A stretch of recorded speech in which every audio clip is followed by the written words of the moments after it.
Welcome back to BadgerBlitz TV, your Rivals.com destination for all things Wisconsin athletics. I'm Matt Perkins, joined as always by BadgerBlitz.com publisher and editor-in-chief John McNamara. Good to see you as always, buddy. Good to see you too, Matt. Seeing you is a lot more fun than watching what transpired on the field in Iowa City on Saturday night. I put it out on Twitter. I think it's the worst loss of the Luke Fickell era. I've had people challenge me, say it's the worst loss in a lot longer than just the Luke Fickell era.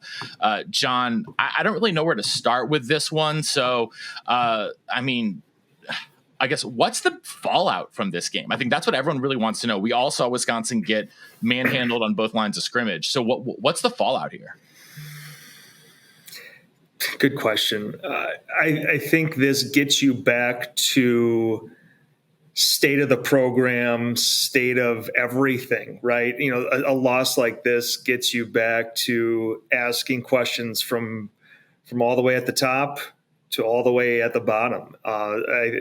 It's the, like you said, man, it's the worst loss of the Luke Fickell era and maybe one of the worst losses in the last 30-ish years. I certainly think you can make a case for that. So I think that, you know, it's not what did this player do? What did this coach do? It's a very much state of the program type loss where everyone is vulnerable to that conversation, maybe with the exception of, you know, Max and Pat are just kind of quietly, you know, doing a good job in that recruiting department. But I think it's a loss that puts every single person in that program just kind of on notice and alert, and it just welcomes in that floodgate of what is going on here. What are the answers? What's the short-term outlook? What's the long-term outlook? And a loss like this, like I said, it just kind of opens the floodgates for everything. And, you know, in every position, every coach, every inch of this program into the athletic department, it opens up questions for, and there aren't a whole lot of answers right now. There is a whole lot of frustration is what there is. There is, you know, obviously fans, but a lot of former players and coaches, people around the program just at a loss for what to say or what to do, because it is rare that Wisconsin gets manhandled like that, especially against Iowa. Iowa's always physical, but it's Iowa, right? I think one of my buddies texted me on Saturday night. It's Iowa, but it's also Iowa. Is what he texted me, and I think the tone of voice says everything. Like, it's Iowa, yeah. Iowa's always good. Iowa's always strong, and Iowa's always physical. But they're still Iowa. They're not Ohio State. They're not Oregon. They're Iowa, and so to be completely taken apart on both sides of the ball was just disheartening. And I don't know where the answers are, because, you know, I know there's frustration about maybe the offensive line play not establishing the line of scrimmage very well. Well, guess what? Braden Locke didn't get sacked and didn't even get hit in that game, according to PFF. He didn't take a single quarterback hit. So, you know, where does it go? Like, where does it go, John? Like, are we going to have, you know, changes on the two deep? Are we going to have, you know, big scheme changes? Because I don't think we're going to see any coaching changes until the offseason.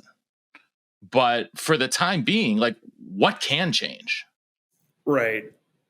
Good question. I don't know that it's a ton, right? And I was participating a lot on the message board this morning. More so than usual. I wish. Yeah. Make sure that you are subscribing to BadgerBlitz.com for the best message boards anywhere around, because they're on fire right now. Like, this is a great time to get in. Like, they are on fire. People are hot. Yeah. So, I mean, I guess, like, from a business perspective, you either want your team to be really good or really bad. And right now, Wisconsin's in probably one of those categories. You can choose which one you think it's in, but, you know, it brings a lot, like I said, a lot of discussion. I mean, you could analyze every part of this program. You know, one thing that I put on the message board, and maybe people think I'm an idiot, but, like, to me, Luke Fickell under this current situation still gives you the best chance to beat Minnesota and Nebraska. They don't have a Jim Leonard type of assistant coach that you can just turn to and say, this guy is the heir apparent and we're super high on him. The options right now are, if you were to fire Phil Longo during the bye week, your option is likely Kenny Guyton. And he had some play calling that he did in a similar situation at Arkansas. Is that better than Phil Longo? And I know how people feel about Phil Longo. I get it. I totally do. People tell me about him. People who I don't know tell me about him. I get it. But this is my opinion, that he gives you the chance to beat Minnesota and Nebraska. They're not beating Oregon. I don't think if Bill Walsh was calling plays 40 years ago or whatever it was, but he gives you the best chance to qualify for a bowl game. And I think you have to ride that out. And another thing I wrote about was, look, signing day is in a month. You fire your coordinator, then every other school in the country who would like to recruit some of Wisconsin's offensive guys has ammunition in that telephone call to say, hey, I just saw Wisconsin let their coordinator go. I wonder what's going on with that program. I wonder if we can get you on campus in these next couple of weeks. It's just, hey, take a look at what we have to offer. What's going, it opens that conversation. And yes, I totally get that. Kids can sign on, one day, and before the ink's dry, they can enter the portal or go somewhere else. I completely get that. But having that conversation after the paperwork's in it makes you feel better. It puts you in a better spot. You're better prepared, likely, to have that conversation about what we want to do in the future. So making some big change during the bye week on your staff doesn't really do it for me. And someone commented of then that gets everyone else in order, because they'll know then it's serious. If you weren't put on notice after the Iowa game, and again, from top to bottom, then you just are completely ignorant to what's going on. And I don't think anyone on that Wisconsin staff is. So everyone was put on notice after Iowa. It doesn't take someone to get fired to have everyone tuck their shirts in and stand up a little straighter. Everyone's been put on notice after Iowa, because that was a historically bad loss. It was a historically bad loss. And like you said, there aren't wholesale changes that can happen even with a bye week that will give them a better chance against Nebraska and a better chance against Minnesota. Two teams who have shown very high highs and very low lows this year. So which Wisconsin has shown a bit as well. So that is going to be really interesting to see. It's going to be interesting to see what transpires in the bye week, schematically, personnel wise, all that kind of good stuff. But you mentioned, keeping coaches on through the end of recruiting.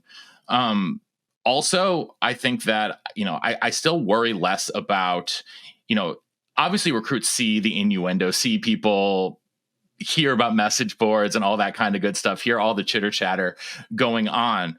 But at the same time, because of the way the program is built in terms of a structural level between the recruiting department and the coaches, et cetera, I still have more confidence that the recruiting class stays together pretty much no matter what, because of the guys you mentioned, Max and Pat, who are tied at the hip with Coach Fickell and Coach Collins. I would say, just in my estimation and my talkings, that's in a lot of ways, that is sort of the central core of what, of the brain trust and what is going on there. Obviously there's a lot of voices in the room, et cetera, but those guys are the ones who seem to be sort of, will be at the forefront pretty much no matter what. So let's switch over though, John, to the recruiting trail, because there's still a lot going on. That's still, probably a couple spots left in this 2025 class, maybe one or two. It looks like the ship has sailed on Zay Gentry, the cornerback out of Texas. What else is the latest from the trail that you've been hearing about, John? Well, the biggest news has been at the most interesting position, quarterback, where Carter Smith plans to take an official visit to Wisconsin when they play Oregon. He's coming from Florida, so there's been a lot of discussion of when that game is going to be. At the start of the year, Wisconsin felt like that was going to be a night game. They felt pretty strongly that Penn State and Oregon could be night games. Obviously, Penn State was. From what I'm hearing, and nothing's been solidified yet, it's still trending towards a night game. for Wisconsin from the people that I've talked to. It's not more of a Wisconsin thing. It's more of a NBC would like to get Oregon on prime time. On prime time, right? Yeah. I mean, again, it's not a Wisconsin I think thing. Oregon would like to get Oregon on prime time. Yeah, absolutely. You know, that'd be great for them, the number one team in the country. So that would help out. And I shouldn't even say that, because Carter Smith, from what I can gather, still plans to come if it's 11 or, it's at night. I think it's more of what could be a better visit for him to get him there for a couple hours and then have him see the game at night. Maybe that's not a game that you want him seeing a ton of. We'll have to see with that. But that, it's significant that they're getting him up here. And that's, if you've been on the message board, that's the name that's popped up really early as a kid that just had interest in Wisconsin. And obviously his recruitment played out where Wisconsin gets an early commitment from Landon Locke. They focus on him. They made him their top priority and they secured him early. He ends up at Michigan. Decommits because Michigan is all in on one of the top quarterbacks in the country who is Underwood. Demanding a lot of money. I shouldn't say demanding. Maybe he is warrants. He is exercising his value in the market. Yes, that's better said than I could. He warrants a lot of money. I don't want to say he's doing, but a player of that caliber in this era, hey, go out and get every dime that you think or someone is willing to pay you. So different conversation, but that opens the door for a team like Wisconsin to get Carter Smith on campus. From what I'm told, NIL is not a huge deal for him. It's more of a work and I come in and compete. So he's kind of like a throwback to a kid of a couple years ago, pre-NIL and stuff like that. So I think that just makes sense on a lot of different levels, and that, that conversation at quarterback recruiting bleeds into a quarterback on the current roster and the offensive coordinator. There's a lot of layers to that, but just on the surface of, do you want to add a 4-star quarterback to this class? I think that's a slam dunk every day of the week. Even if Landon Locke was completely healthy, even if you didn't have a brother on the team, all those things. I think you have to just continue to add talent to that room. If it turns out to be a 2-quarterback class because you add Carter Smith, absolutely do it. There's been a quarterback on the roster as it is. There's no reason not to, in my opinion. I mean, exactly. You need 2 quarterbacks. You need classes with 2 scholarship quarterbacks. Yeah. To survive. Every team does. We've seen Georgia do it. We've seen Alabama do it. Every team, and those guys are bringing in multiple 4-stars, sometimes 4 and 5 stars. I mean, it is a necessity in 2024 in college football because it's an arms race. It's a constant arms race. It's an accelerating arms race. Literally in a quarterback room, it's an arms race. And it is something that you have to do. And if you have the opportunity, like you said, John, to bring in a 4-star quarterback, you know what? Like, if someone says, oh, I don't like that because I'm being recruited over. Well, tough crap, man. Like, this is college football. This is professional football, effectively. This is professional football. And so if you don't want to compete, don't play college football. Yeah, and I don't want to speak for Landon, but from my outside perspective, if Landon Locke wants to play Power 4 football, Wisconsin's his best opportunity to do that. I mean, that's a school that is believed in you, and largely it's linked to Phil Longo. But you have limited tape, and you're coming off an injury, so his bargaining chip isn't significant right now. So if you want to play at that level, Wisconsin's likely your best option. And if you're able to leave whenever you want, so I would come in, begin your rehab at Wisconsin, see what that quarterback room looks like in the spring, because a lot can change, right?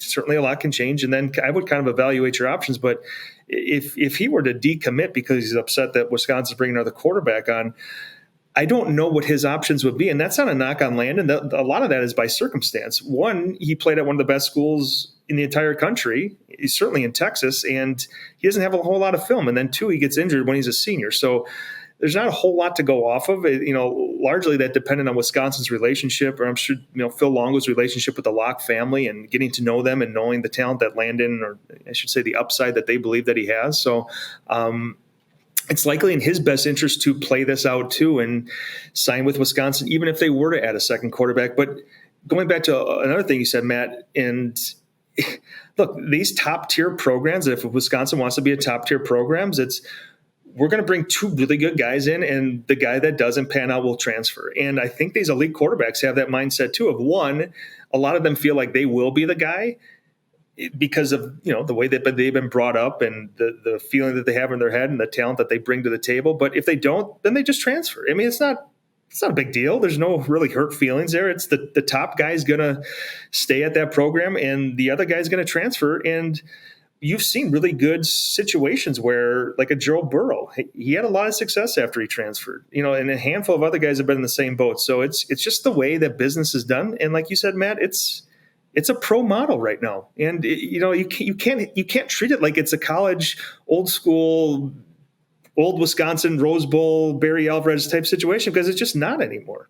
4 of the 5 top teams in the country in the AP poll have a transfer quarterback starting. Like, sure. It's everyone. If you're a quarterback, honestly, it's a surprise if you don't transfer. Yeah. So I'm glad that you had some actual numbers to back it up. That's good. A little quick research while we're talking here on the show, John. But let's talk recruiting and Wisconsin high school prep football, because one of Wisconsin's recruit, Grant Dean, and his Nina team absolutely this weekend tore it up. And I mean, they destroyed Kimberly. My Verona squad, my pick was upset by Arrowhead. Muskego, we talked about Muskego Franklin last week, John, and Muskego ended up taking down Franklin pretty handily. And don't look now, but DC Everest making a run, back-to-back upsets of Hudson and Madison Memorial. The D1 bracket's got a little bit of everything. The only team that seems like they're walking through it, John, is your pick at Marquette University. Yeah, they're my pick to start. They're still my pick right now. But talked about Muskego going to Franklin and just they throttled Franklin. I mean, I don't know if there's a different way to put it. And that was always going to be a scary team to play. Even a Muskego team with a handful of losses coming in. They're going to get a rematch of a game that I saw all the way back in week 1. It doesn't seem that long ago, but back in week 1 where Nina went to Muskego, got up. Not big, but they got up, and Muskego responded in the second half, and they won that football game. So that's a nice rematch. And you go down, an Arrowhead McGuanago game. That's a rematch too. So two teams two games that feature rematches on that side of the bracket. DC Everest, a little frisky, coming in at a 7 seed. They're going to play Wanakee, which is one of the better football programs in the state for a very long time. And then Marquette Bayport. Bayport's been one of the better teams in the country, or in the state too, but that's a Marquette team I think is rolling right now. So they're my pick to come out of the left side of that bracket. And I think the right side just kind of wide open. It's wide open. I mean, after watching, or, I shouldn't say watch, I didn't see the game, but reading about Muskego Franklin, man, like there's a lot to like there. We know they're talented, even in a quote unquote down year for them. The way they're playing, if they keep playing like that, I know that, Grant Dean at Nina is, one of the best athletes in the state, and he's going to have to do a lot. He's going to have to do a lot against them this coming weekend. So you've got, now that my pick of Verona is out, like I'm going to have to jump on your Marquette bandwagon, John, because it's tough to see any team beating them. Yeah, they're a good team. Obviously they have the experience too from being the defending champs, and this has been a little. Last week gives you some pause of saying there's no true guarantees. Like Bayport's a good team. If they get hot, they could knock off Marquette, but I just see Marquette coming through there. I mean, they're a really good team, good running back. Didn't I see Schmidt break some state record for kicking as well? I think he broke the school record. I think it was a 55-yard field goal. I know that you're a big special teams Eric Schmidt guy. I got to ask though, John, in Wisconsin high school football, this I don't know for sure. Do you kick off a puck or is it off the ground? Oh, that's good. I think they're kicking off a puck because you got a little 10-year-old then that scurries off and after field goals, because I remember in high school we had a kicker who was a very, very good kicker on my high school football team, got a full ride to Rutgers and kicked there. But he was kicking on a puck through his junior year, and then for his senior year he got rid of it for colleges, and still hit like a 58-yarder when we were in high school off the ground. Now he I'm thinking he got rid of the puck for recruiting purposes. Now I'm thinking maybe no. So I'm thinking about the kickoff. Mm-hmm. No, I'm talking about like field goal. You know, the holder will have a little puck usually that they run back and forth with. It's usually the holder's job to bring that out, and that they place it on. So if the ground's a little wet or soggy, it's a little bit easier for high school kickers. So I want to say no then. Okay. I don't think so, but I remember, when I played, we were bringing out that little chip. Yep. Trying to put it down on the chip. Yep. I don't think so. Let me say no. Yep. I've seen a lot of high school football. It's probably something I should be able to answer, but I'm going to go no on that one. As our team's long snapper, I was all too familiar with the puck. Got to remember the puck. So that was good times. High school football, many moons ago, a different lifetime ago. You talked about beginning of the season for Nina feeling like it was just the other day, but it is flying. It is absolutely flying. The news will keep flying here, even on a bye week at Badger Blitz. Make sure you are subscribing, tuning in. Thanks for tuning into Badger Blitz TV. Make sure to subscribe to the YouTube page. We're still growing, John. We went over 2,000 recently, I think. So very excited about our growth here. Continue to share. We appreciate everyone tuning in to Badger Blitz TV. And until next time, we'll see you in the den.